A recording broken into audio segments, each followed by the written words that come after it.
Hello മക്കളെ, SLC student എന്ന നിലക്ക് നിങ്ങളുടെ ഈ വർഷത്തെ ഏറ്റവും വലിയ സ്വപ്നം എന്ന് പറയുന്നത് SLCയിൽ ഫുൾ മാർക്ക് ആയിരിക്കും, അല്ലെങ്കിൽ ഫുൾ A+ ആയിരിക്കും അല്ലേ? ഓക്കെ, ഫുൾ A+ കിട്ടിയിട്ടുള്ള ആ ഒരു എന്താ പറയുക നിറഞ്ഞു നിൽക്കുന്ന ആ ഒരു സ്ഥിതിയൊക്കെ നിങ്ങൾ ഇപ്പോൾ ഇമാജിൻ ചെയ്ത് തുടങ്ങിയിട്ടുണ്ടാവും. എടാ, ക്വാർട്ടർലി എക്സാം വരെ നല്ല മാർക്ക് നേടുന്ന കുട്ടികളായിരിക്കും പൊതുവേ കൂടുതലും ഉണ്ടാവുക. എന്നാൽ ഹാഫ് ഇയർലി എത്തുമ്പോൾ ആ കുട്ടികളുടെ എണ്ണത്തിൽ പൊതുവേ കുറവ് വരാറുണ്ട്.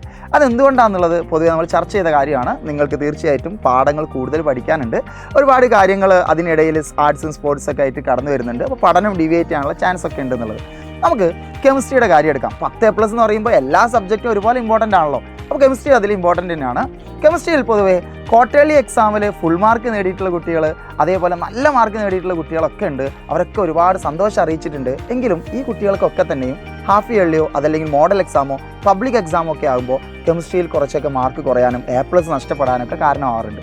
എന്താ അതിനുള്ള കാരണം എന്ന് നമുക്കൊന്ന് ചെക്ക് ചെയ്ത് നോക്കാം. കെമിസ്ട്രിക്ക് പഠിക്കേണ്ട ഒരു രീതിയുണ്ട്. ആ രീതിയിൽ നിന്നും മാറി പഠിക്കുന്നതുകൊണ്ടാണ് പല കുട്ടികൾക്കും കെമിസ്ട്രിയിൽ മാർക്ക് കുറയാനുള്ള റീസൺ.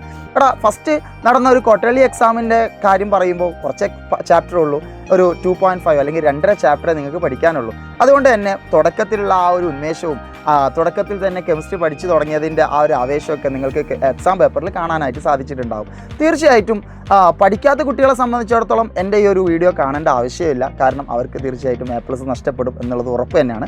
എന്നാൽ പഠിക്കുന്ന കുട്ടികൾക്ക് A+ നഷ്ടപ്പെട്ട അത് വിഷമല്ലേ? അതില്ലാതിരിക്കാൻ വേണ്ടി കെമിസ്ട്രിയിൽ നിങ്ങൾ എന്താ ചെയ്യേണ്ടത് എന്നുള്ളതാണ് സാർ ഇനി പറയാൻ പോകുന്നത്. എടാ, നമുക്ക് മൊത്തം 7 ചാപ്റ്ററാണ് കെമിസ്ട്രിയിലുള്ളത്. മൊത്തം എത്ര ചാപ്റ്റർ? 7 ചാപ്റ്ററിൽ.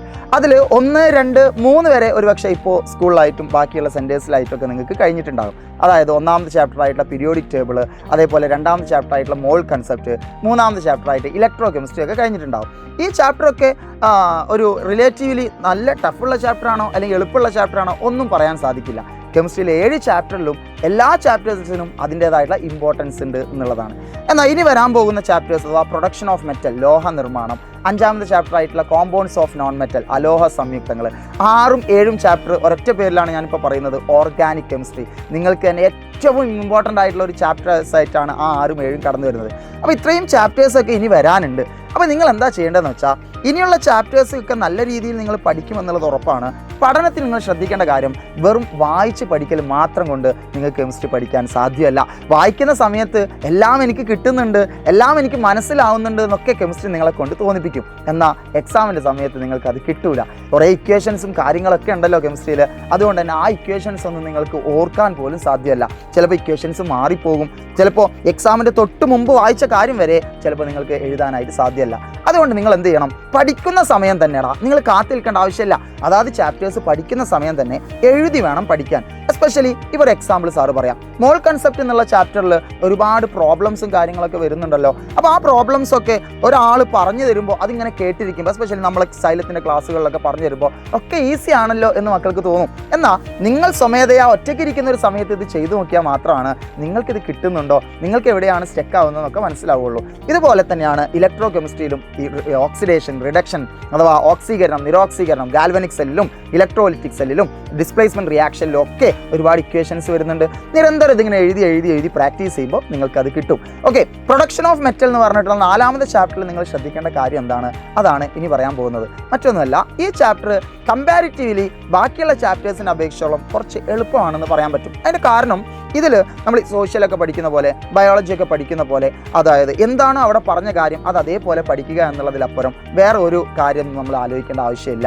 അതായത് ഒരു ലോഹം എങ്ങനെ ഉണ്ടാക്കുന്നു, അതിൽ ഓർ എന്താണ് അഥവാ അയിരെന്താണ്, ഓക്കെ, അതിൽ നിന്ന് എങ്ങനെയാണ് ലോഹം വേർതിരിക്കുന്നത്, അതിന് ഇരുമ്പിൻ്റെയും അലുമിനിയത്തിൻ്റെയും പ്രിപ്പറേഷൻ, ഇങ്ങനെ തുടങ്ങിയിട്ടാണ് ആ ചാപ്റ്റർ പോകുന്നത്. അപ്പം ഇക്വേഷൻസ് അതിൽ കടന്നു വരുന്നുണ്ട്. അപ്പോൾ ആ സമയത്ത് നിങ്ങൾ എന്ത് ചെയ്യണം? ഒരു ചാപ്റ്ററിനെ നിങ്ങൾ പാർട്ടാക്കി മാറ്റണം.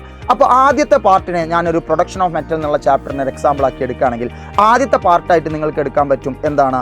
ഓറിൽ നിന്ന് മെറ്റൽ ഉണ്ടാക്കുന്ന വരെയുള്ള ആ ടോട്ടൽ പ്രോസസ്സ് അഥവാ മെറ്റലർജി, കോൺസെൻട്രേഷൻ ഓഫ് ഓർ അഥവാ അയിരിൻ്റെ സാന്ദ്രണം, രണ്ടാമത്തത് മെറ്റൽ ടു മെറ്റൽ ഓക്സൈഡ് ഉണ്ടാക്കുന്ന പ്രക്രിയ, മൂന്നാമത്തത് നിരോക്സീകരണം, അതേപോലെ റിഫൈനിങ്. ഇത്രയും പെടുന്ന ആ ഒരു പാർട്ടിനെ ഒരു പാർട്ടായിട്ടും, പിന്നെ ഇരുമ്പിൻ്റെ നിർമ്മാണം വേറൊരു പാർട്ടായിട്ടും, അലുമിനിയത്തിൻ്റെ നിർമ്മാണം വേറൊരു പാർട്ടായിട്ടും എടുത്തിട്ട് നിങ്ങൾ പതുക്കെ പഠിക്കുക. അതല്ലാണ്ട് ഒരൊറ്റ ഒറ്റ ഒരു സ്ട്രെച്ചിൽ തന്നെ ഒരു ചാപ്റ്റർ മുഴുവൻ പഠിക്കാനുള്ള ഒരു ടെൻഡൻസി നിങ്ങളിൽ ഉണ്ടാകരുത്. അത് നിങ്ങൾക്ക് ഭവിഷ്യത്ത് വരുത്തും. ഓക്കെ, എന്നാൽ 4ാമത്തെ ചാപ്റ്റർ കഴിഞ്ഞ് 5ാമത്തെ ചാപ്റ്ററിലേക്ക് നിങ്ങൾ കടക്കുമ്പോൾ അവിടെ സൾഫ്യൂരിക് ആസിഡും അമോണിയവും അതോടൊപ്പം തന്നെ ഏറ്റവും ഇമ്പോർട്ടൻ്റ് ആയിട്ടുള്ള നല്ല കൺഫ്യൂസിങ് ആയിട്ടുള്ള ഒരു ഏരിയയാണ് നമ്മളുടെ ഇക്വിലിബ്രിയം അഥവാ സന്തുലനാവസ്ഥ എന്ന് പറഞ്ഞിട്ടുള്ള അവിടെ ലേഷാർലിയർ തത്വം എന്നൊക്കെ പറഞ്ഞിട്ടുള്ള ഏരിയകൾ. അപ്പോൾ ഇവിടെയൊക്കെ ഞാൻ പറഞ്ഞു വരുന്നത് എത്ര ഉള്ളടാ, നിങ്ങൾ വായിച്ചു പഠിക്കുന്നത് കൊണ്ട് മാത്രം നിങ്ങൾക്ക് കെമിസ്ട്രിയിൽ മാർക്ക് കിട്ടില്ല, എഴുതി തന്നെ പഠിക്കണം. എസ്പെഷ്യലി നമ്മുടെ ഓർഗാനിക് കെമിസ്ട്രി എത്തുമ്പോൾ നിങ്ങളെ വായന അത്രക്കും കുറയും. ഓർഗാനിക് കെമിസ്ട്രി എന്ന് പറഞ്ഞാൽ ഒരു കയ്യിൽ പെന്നും മുമ്പിൽ നോട്ട് ബുക്കും ഇല്ലാതെ ഓർഗാനിക് കെമിസ്ട്രി നിങ്ങൾ പഠിക്കാനിരിക്കുന്നുണ്ടോ, തീർച്ചയായിട്ടും ആ പഠനത്തിന് യാതൊരു ഫലവും ഉണ്ടാവില്ല എന്നുള്ളതാണ്. ഓക്കെ, അത് എഴുതി തന്നെ പഠിച്ച് ഓരോ സ്ട്രക്ചറും വരച്ച് പഠിച്ച് കാർബണിൻ്റെ കോമ്പൗണ്ടുകളെ പേരിട്ടും അതേപോലെ തന്നെ ഐസോമെറിസും ഒക്കെ വരച്ചും എഴുതിയും ഒക്കെ പഠിച്ചിട്ടില്ലെങ്കിൽ നിങ്ങൾക്കത് കിട്ടൂല. ഒപ്പം തന്നെ നിങ്ങൾ ചെയ്യേണ്ട കാര്യം, നിങ്ങളെ 1ാമത്തെ ചാപ്റ്ററും 2ാമത്തെ ചാപ്റ്ററും 3ാമത്തെ ചാപ്റ്ററും ഒക്കെ കഴിഞ്ഞു. ഇനിയുള്ള സമയത്ത് അതൊക്കെ ഓർക്കാനുള്ള ചാൻസ് വളരെ കുറവാണ്. അപ്പോൾ ഇടയ്ക്കിടയ്ക്ക് പഠിച്ച കാര്യങ്ങളിലേക്ക് വീണ്ടും ഒന്ന് പോയി നോക്കുക. അതിനുവേണ്ടി ചെറിയ ചെറിയ ഷോർട്ട് നോട്ടുകളൊക്കെ നിങ്ങൾ എഴുതുന്നുണ്ടാവുമല്ലോ, അതൊക്കെ ഇടയ്ക്കിടയ്ക്ക് എടുത്തു നോക്കുക. എസ്പെഷ്യലി ഒരു മാസത്തിൽ ഒരു തവണയെങ്കിലും നിങ്ങൾ ഒരു ക്വാർട്ടേർലി വരെയുള്ള പോർഷൻസ് കെമിസ്ട്രിയുടെ എടുത്ത് നോക്കുക തന്നെ വേണം. അല്ലെങ്കിൽ അവസാന സമയം നിങ്ങൾ ഇനിയുള്ള ചാപ്റ്റേഴ്സിലൊക്കെ നിങ്ങൾ പുലികളായിരിക്കും, പക്ഷേ ഫസ്റ്റ് 2 ചാപ്റ്ററും നിങ്ങൾ നന്നായി പഠിച്ച ചാപ്റ്റേഴ്സ് നിങ്ങൾ മറന്നുപോകും, പ്രോബ്ലംസ് ചെയ്യാൻ കിട്ടാതെ വരും. അപ്പോൾ അതുകൊണ്ട് ഇടയ്ക്കിടയ്ക്ക് റിപ്പീറ്റ് ചെയ്ത് വീണ്ടും വീണ്ടും നിങ്ങൾ പഴയ ചാപ്റ്റേഴ്സിനെ എടുത്ത് ഒന്നുകൂടിയൊക്കെ നോക്കുക. ഇത്രയും കാര്യങ്ങളിലൂടെ നിങ്ങൾ പോയി കഴിഞ്ഞാൽ തീർച്ചയായിട്ടും നിങ്ങൾക്ക് കെമിസ്ട്രിയിൽ A+ തന്നെ കിട്ടും. പഠനം കുറച്ചുകൂടി രസകരമായിട്ട് മാറും. നിങ്ങൾക്ക് അവസാന സമയം ഒരുപാട് പഠിക്കാനുണ്ട്, ഒരുപാട് ഇക്വേഷൻ ഉണ്ട്, ഇതൊക്കെ എങ്ങനെയാണ് പഠിക്കുക സാറേ, ഏതൊക്കെയാണ് ഇമ്പോർട്ടൻ്റ് എന്നൊക്കെ ചോദിച്ചു വരുന്ന ആ കുട്ടികളിൽ നിങ്ങളുണ്ടാവില്ല. നിങ്ങൾക്കറിയാം ഏതൊക്കെയാണ് ഇമ്പോർട്ടൻ്റ്, എങ്ങനെയൊക്കെയാണ് പഠിച്ചത്, എങ്ങനെയൊക്കെയാണ് പഠിക്കേണ്ടത് ഒക്കെ നിങ്ങൾക്കറിയാം. എല്ലാം നിങ്ങൾക്ക് എക്സാമിന് എഴുതാനായിട്ട് സാധിക്കും. A+ ഷുവറാണ്. അപ്പോൾ ഈ രൂപത്തിൽ തന്നെ മുന്നോട്ട് പോവുക. നിങ്ങളുടെ സുഹൃത്തുക്കളോടൊക്കെ പറഞ്ഞു കൊടുക്കുക. സ്കൂളിലൊക്കെ നല്ല ടോപ്പേഴ്സ് ആയിട്ടുള്ള ആളുകളുണ്ടായിരിക്കും, അവരോടൊക്കെ എസ്പെഷ്യലി പറയുക, ഒരിക്കലും അഹങ്കരിക്കേണ്ട, ഓവർ കോൺഫിഡൻസ് ആവേണ്ട ആവശ്യമില്ല.